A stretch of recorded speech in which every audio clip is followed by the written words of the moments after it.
Бауыржан Момышұлының нақыл сөздері. Әділдікті мойындау адал кісінің ісі.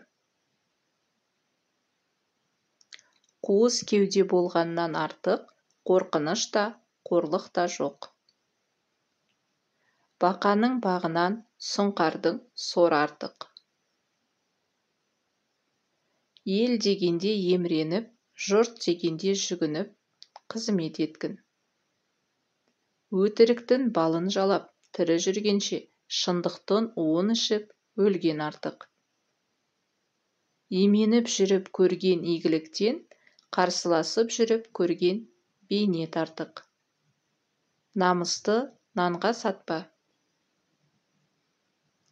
Ерлік елдің қасиеті, жүректілік жігіттің қасиеті. Ешкім іштен батыр болып тумайды. Батырлықта мінез секілді өскен орта, көрген тәрбиеге байланысты қалыптасады.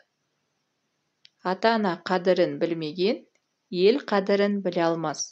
Ел қадірін білмеген, ата-ана қадірін біле алмас.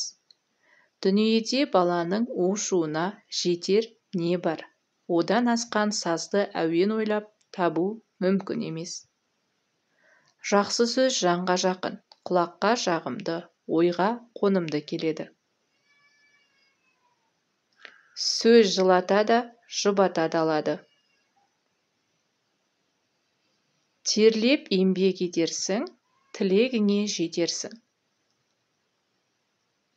Қайратына әдісіңді жолдас ет, әдісіңе ақылыңды жолдас ет. Қайрат етер кезінде жүк көтерер нардай бол, ақыл айтар кезіңде жүз жасаған шалдай бол. Үміт өрге тартады, үмітсіздік көрге тартады. Жерге тер төгіп, халыққа қан төгіп, қызмет етуден тайсалма. Сұлу сөзге құл болма, зерлі ой онда көп болмас. Үмітін жоғалтқан жан, ешқашан үміттеніп көрмеген жан. Қолбасшы болсаң сондай бол, жосылып жатқан жолдай бол. Белдескеннің белін сындыр, тірескеннің тізесін бүктір.